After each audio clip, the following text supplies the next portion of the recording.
Hi. നമ്മുടെ സായി അണ്ണനായിരുന്നു ഏറ്റവും അധികം സന്തോഷിച്ചത് കാർ ഒരെണ്ണം അതിനകത്തേക്ക് വന്നപ്പോൾ. പുള്ളിയുടെ ജീവൻ തിരിച്ചു കിട്ടിയതുപോലെയാണ്. ആക്ച്വലി സായി അതിനകത്ത് നിർത്തുന്നത് ഈ പറഞ്ഞ നമ്മളുടെ ബിഗ് ബോസിൻ്റെ ഒരു സ്ട്രാറ്റജി ആയിട്ടാണ് എനിക്ക് തോന്നുന്നത്. സായി പലപ്പോഴായിട്ട് തന്നെ ഈ അവരുടെ കൺഫെഷൻ റൂമിലേക്ക് പോയിട്ട് എനിക്ക് പെയിനാണ്, എനിക്ക് തീരെ സുഖമില്ല, എനിക്ക് വയ്യ, ആ ടൈമിൽ വീണ്ടും വീണ്ടും സൂചനകൾ കൊടുക്കുകയാണ്. പുള്ളിക്ക് നിൽക്കാൻ തീരെ താല്പര്യമില്ല എന്നുള്ളത് വ്യക്തമാണ്. പിന്നെ ഒരുവിധം പിടിച്ച് ചേർന്നങ്ങ് പോകുന്നു. അതായത് പുള്ളി ഉദ്ദേശിച്ചത് എന്തെന്ന് പറഞ്ഞാൽ പുറം ലോകത്തേക്ക് ഞാനൊരു ജെന്യുവിനായ വ്യക്തിയാണ്, ഒരു പ്രശ്നത്തിലും പോയി ചാടുന്നില്ല, അനാവശ്യമായ ഒരു പ്രതികരണത്തിനും ഇല്ല, ആവശ്യമുള്ള പ്രതികരണത്തിന് പോലും പുള്ളിയെ കാണാനില്ല. അപ്പോൾ പിന്നെന്താണ് അവിടെ നിൽക്കുന്ന നന്ദന കുട്ടിയോടാണ് കൂടുതൽ സ്നേഹമൊക്കെ കാണിക്കുന്നത്. ഒരു തരം വേറൊരു ലെവൽ സ്ട്രാറ്റജി ഇവിടെ വർക്കൗട്ട് ചെയ്തിട്ട് പുള്ളിയുടെ ആ ക്യാരക്ടറിനെ ഒന്ന് സേഫാക്കി നല്ല സൂപ്പറാക്കി ഒന്ന് കാണിച്ച ശേഷം കുടുംബത്തിലെ പ്രശ്നങ്ങളെ കൂടെയൊക്കെ ഒന്ന് കാണിച്ച് അതും സോൾവ് ചെയ്തായിട്ട് കാണിച്ച ശേഷം പുറത്തേക്ക് വരിക എന്നുള്ള പ്ലാനിലാണ്. പക്ഷെ പ്ലാൻ എവിടെ ചീറ്റിയോ എന്നൊരു സംശയം പുള്ളിക്ക് വന്നപ്പോഴാണ് കൺഫെഷൻ റൂം തോറും നടന്നിട്ടുള്ള ഈ അലക്കല്. ടൈം വ്യത്യാസപ്പെടുത്തി നമുക്ക് കാണിച്ചോ ഇല്ലയോ എന്ന് എനിക്കറിയത്തില്ല. എന്തായാലും കൺഫെഷൻ റൂമിൽ പോയിരുന്ന കരച്ചിലാണ് പുള്ളി. എനിക്ക് ചെറിയ പെയിനൊക്കെ തോന്നുന്നുണ്ട്, ഞാൻ ടാസ്ക് കളിക്കുന്നത് ശരിയാണോ, എന്നിട്ട് ഞാൻ ടാസ്ക് ഒക്കെ കളിക്കുന്നുണ്ട്, ഐ ആം ഓൾ റൈറ്റ് ആണോ അല്ലയോ, ഈ കൺഫ്യൂഷൻ എപ്പോഴാണ് വരുന്നത്, എന്തുകൊണ്ട് വന്നൊന്നും കൂടെ പറഞ്ഞു തരാം. അച്ഛനെ കൊണ്ടുവരുമോ എന്ന് ഡൗട്ട് വന്നു. വാസ്തവത്തിൽ പുള്ളിയുടെ അച്ഛൻ കൃത്യമായിട്ട് വന്ന് പുള്ളിയുടെ സർവ്വ തിക്ക് സാധനങ്ങളും പുറത്തു പറയുമെന്നുള്ള ഭയമാണോ അതോ ആക്ടിങ് ആണോ എന്താണെന്ന് അറിയത്തില്ല. ഈ കുടുംബം വരുന്ന ഒരു സാധനം അത് പുള്ളിക്ക് അങ്ങോട്ട് ഉൾക്കൊള്ളാൻ പറ്റിയിട്ടില്ല എന്നുള്ളത് വസ്തുതയാണ്.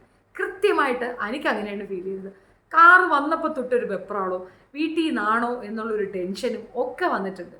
സ്നേഹയൊക്കെ പിരിഞ്ഞിട്ട് ഒരുപാട് ദിവസമൊന്നും ആയിട്ടില്ലല്ലോ. ഇനി സ്നേഹയും അമ്മയും കൂടെ വരാം എന്നുള്ളൊരു പ്രതീക്ഷയിലായിരിക്കും ബാക്കിയുള്ളവരൊക്കെ ഇരിക്കുന്നത്. പ്രത്യേകിച്ച് നന്ദനയൊക്കെ അത് തന്നെ പറയുന്നുണ്ട്, അമ്മയായിരിക്കും വരികയുണ്ടാവുക, അല്ലെങ്കിൽ സ്നേഹമായിരിക്കും വരികയുണ്ടാവുക, വൈഫായിരിക്കും വരികയുണ്ടാവുന്നു. പക്ഷെ പുള്ളിക്ക് ഉറപ്പായി പണി കൊടുക്കും ബിക്കോസ്. കാരണം ആദ്യം തന്നെ ഒരു പേയ്മെൻറ്റ് ടേംസ് പറഞ്ഞിരുന്നു. ഈ പേയ്മെൻറ്റ് ടേംസ് പുള്ളി അക്സെപ്റ്റ് ചെയ്തില്ല. കാരണം പുള്ളിക്ക് ദിവസം ഇത്ര റവന്യൂ കിട്ടുന്നുണ്ട്, ആ റവന്യൂ തന്നെ എനിക്ക് കിട്ടണമെന്ന് നിർബന്ധം പിടിച്ചത് കൊണ്ടാണ് വൈറ്റ് കാർഡ് എൻട്രി വരെ വെയിറ്റ് ചെയ്തത്. ഞാൻ തെറ്റിദ്ധരിച്ചതെന്ന് പറഞ്ഞു കഴിഞ്ഞാൽ നമ്മുടെ മുതുകാടിനെതിരെ പറഞ്ഞ ആ ഒരു അലിഗേഷൻ, അതിൻ്റെ പേരിൽ അവർ കേസുമായി മുൻപോട്ട് പോയത് കൊണ്ട് ജാമ്യം കിട്ടാൻ ചാൻസ് കുറവാണ്.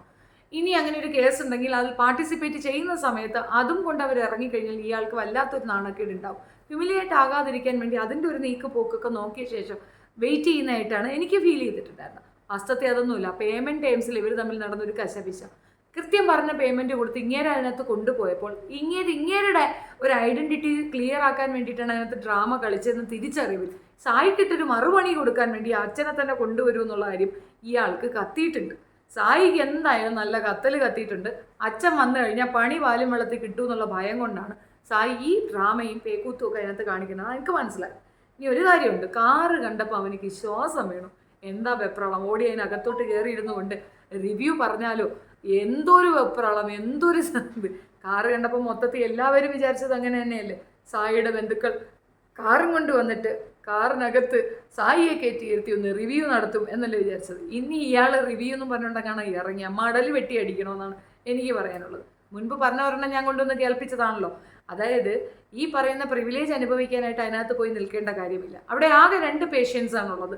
ഏറ്റവും നല്ല മെൻ്റൽ പേഷ്യൻ്റ് അവിടെ കിടന്ന് നടക്കുന്നുണ്ട്, അത് വേറെ ജാസു. ഈ 2 മെൻ്റൽ പേഷ്യൻസ് ഉണ്ട്. Physical patients. ഫിസിക്കലാണോ എന്ന് വെച്ചാൽ ഈ ഓൾമോസ്റ്റ് അങ്ങനെ തന്നെ.